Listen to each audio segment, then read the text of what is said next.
In 2020, a conspiracy started that BlackRock was buying up single-family houses around the country and then putting them up for rent. This created so much controversy that BlackRock had to publish an article titled "Setting the Record Straight," where BlackRock said, "We want to make perfectly clear, BlackRock is not buying individual houses in the United States." And then, if you scroll down to the bottom, what they say is, "We actually buy multifamily houses, apartment complexes, and other residential real estate that we rent out." So conspiracy true or not, I'll let you decide. But that's not why I'm making this video. Well, we're starting to see similar things happen again right now. Not with houses, but this time with BlackRock purchasing energy and electricity and utility businesses. And the reason why people are getting concerned is because they're worried that BlackRock buying electricity companies could raise the prices of your energy costs. So let's break this down. BlackRock is the world's largest asset manager, which means investors give their money to BlackRock. Now BlackRock takes all that money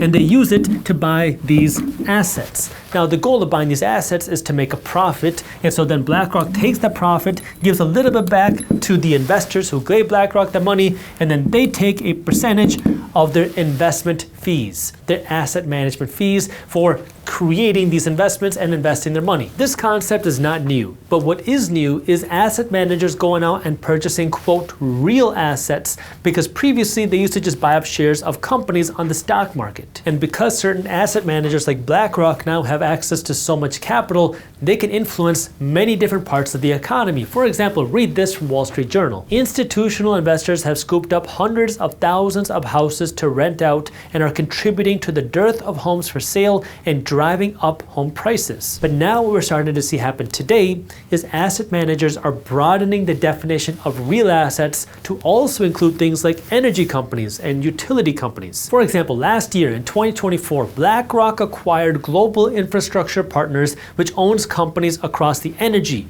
transportation, water, and waste management industries. And now they're expanding, with BlackRock in talks to purchase Minnesota Power, which provides electricity to 150,000 people. And this is where we're starting to see a broader shift. Asset managers, not just BlackRock, but asset managers in general, are working to expand outside of just the stock market, which is what traditionally was done, to now wanting to own real assets. And these real assets are generally things that people will always need.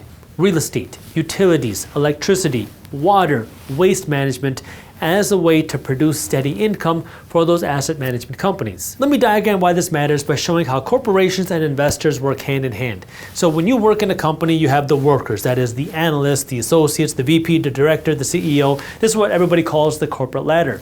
And people assume that once you get to the top, the CEO, now you are the head boss. But that's not exactly true. As the CEO, you have a legal obligation called a fiduciary duty to make one person rich. Do you know who that person is? It's not your customers. It's not your employees. It is the shareholders of the company. So you have these shareholders over here. The shareholders are the investors in the company that own this company. Now, these shareholders could be regular people, people like you and me that buy shares of this company in the stock market. It could be the employees in the company if they were given stock in the company or if they purchased stock in the company, or it could be big institutions like BlackRock or other asset managers that then work to buy shares of this company. So the CEO is working to increase the share value to make the shareholders wealthier. This is why it is very important to become an investor, but this is where things get even more interesting, because who tells the CEO what they need to do? Well, this is the board of directors. The board of directors are kind of like the overseers of the CEO that are that bridge between the shareholders and the CEO directly. Who is the board of directors? You can start to see how it gets a little confusing. Well, this board of directors is a group of elected people. Who elects them? The shareholders of the company. So the shareholders of a company, if you buy a share of a company, you get what's called voting rights. You get to vote on things like who is going to be a board of director. Now, if you're investing $100, $1,000, or even $100,000, you don't have a ton of voting rights. You're not going to be able to sway the decisions of a company. But if you come in with hundreds of millions of dollars or billions of dollars, well, now you can start to have a lot more voting rights because you own a lot of shares, because every share comes with one vote. So if you have a big asset manager come in, like let's just say BlackRock or whoever, it doesn't matter who we're talking about, and they buy a lot of shares of a company, well, now that asset manager can then have say on who is the board of directors.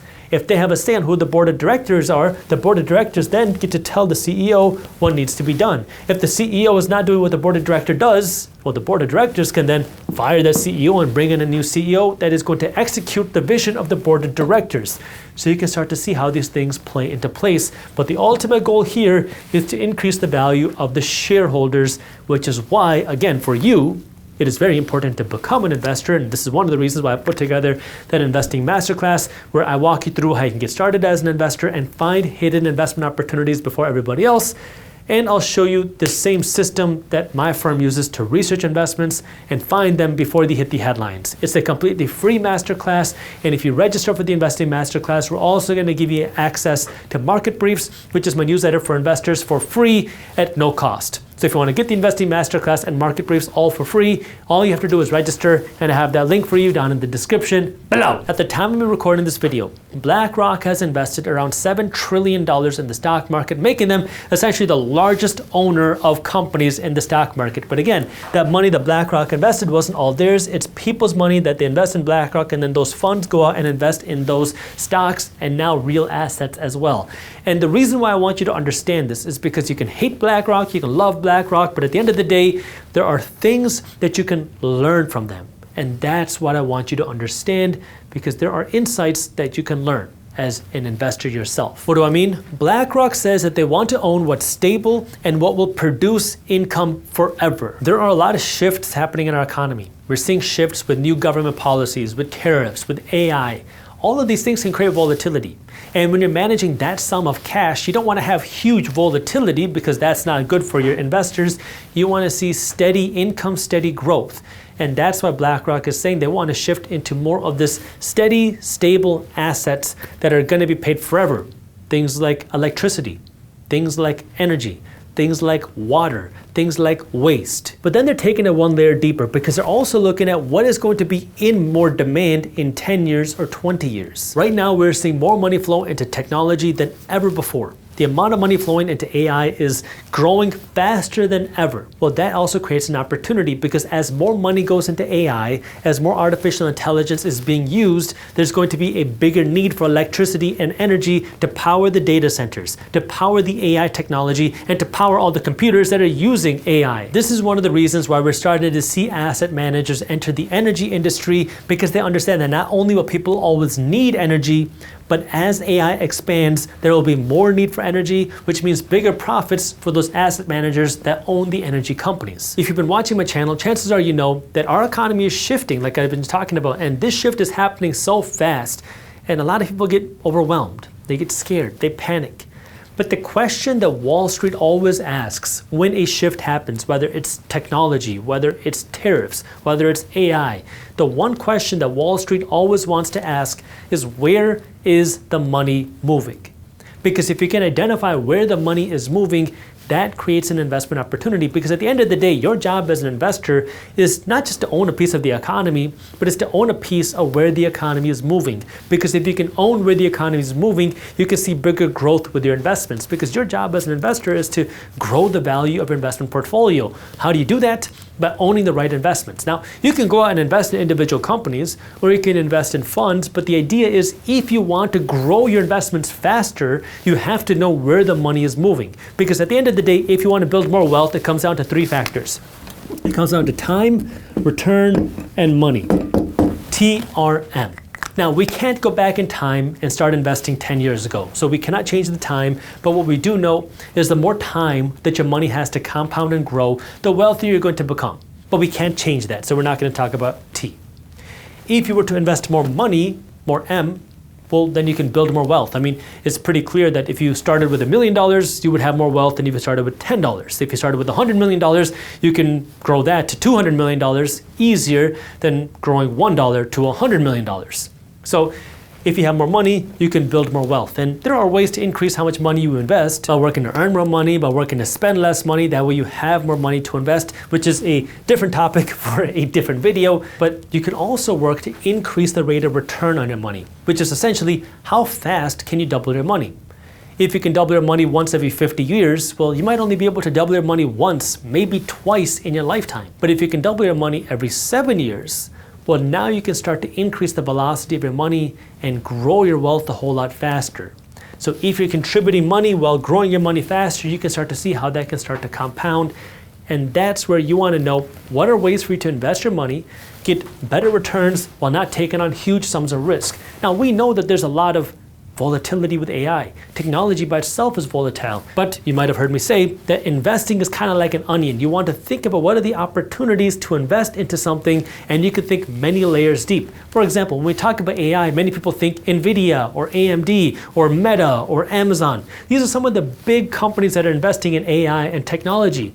But that's really just the forefront of AI and technology. There are many different layers that are powering this shift with technology and AI. What's below that? Well, as you have more artificial intelligence, you have more data.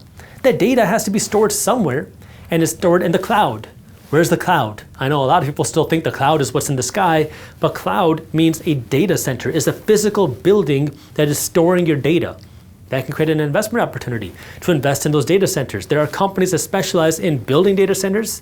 There are companies that specialize in operating the data centers. And as there's so much more data because people are giving their life stories to ChatGPT, that also creates cybersecurity risks, which is the next layer of the onion. Those create cybersecurity investment opportunities because as there's more investment and more use of technology and AI, you're going to need more security to protect yourself against hackers. Then we could take it one layer deeper. Let's go back to the data center example. Those data centers need energy, like we've kind of been talking about with BlackRock over here. Well, if they need energy, that could create an investment opportunity as well. That could be an opportunity for you to try to find those opportunities to invest in. Not just that, let's take it one layer deeper. Those data centers use so much energy with all these computer chips that it gets hot inside the data centers. And if you let those data centers overheat, everything's going to malfunction, companies are going to fail, it's going to create a huge problem. That's why there are companies that are innovating how do you keep data centers cool. It is a completely different company, but they're specializing in innovative ways to keep these data centers cool. So if there's more money going into AI, more usage of AI, more data centers, more data center energy, that also means more cooling of those data centers, which can also create an investment opportunity. That's what I mean. That when you are investing, you can think of your investments kind of like an onion. There are multiple layers to invest into a shift. And that's the way that I want you to think, because every wealthy person, every Wall Street person wants to know where is the money moving. And you might not be able to change what they do, but what you can do is learn.